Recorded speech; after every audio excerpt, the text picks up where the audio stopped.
Isang all-female research group mula sa University of the Philippines o UP Marine Science Institute ang nakadiskubre ng new and improved potential treatment laban sa breast cancer. Nagawa nila ito sa pamamagitan ng pagsasama ng Raniera-Mycin M o RM, isang compound mula sa Philippine blue sponge, at doxorubicin o DOX, isang widely used anti-cancer drug.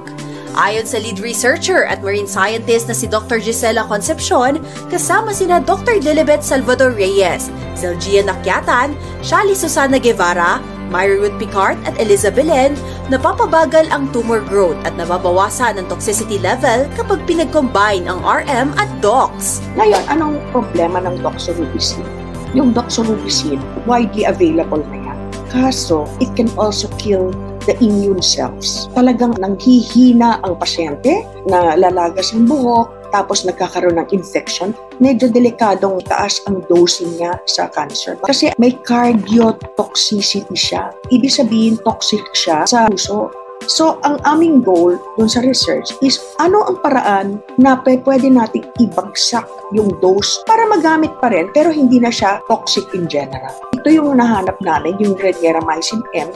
Sa pamamagitan ng preclinical testing sa mga daga, lumalabas na napapabagal ng RM-DOX combo ang tumor size ng 46.53%.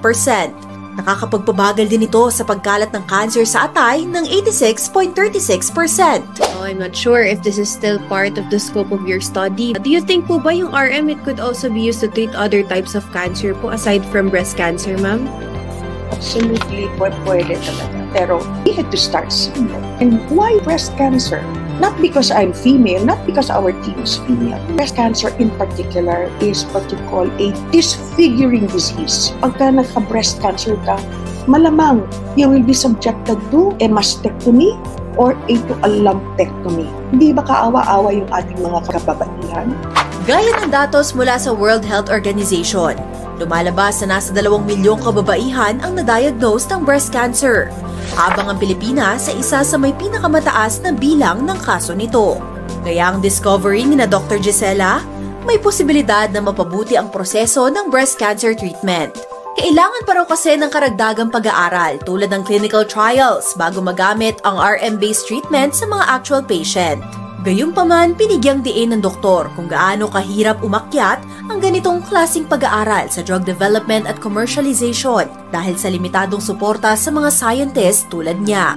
Kaso kung minsan, bigla na lang titigilin yung iyong funding. Alam nila na talagang ganitong klaseng research is expensive and long drawn out. Sasabihin ng iba, o bakit hanggang ngayon wala pa kayong ma-commercialize? Tinutulungan ba kami? To be honest, hindi. Kulang ang tulong.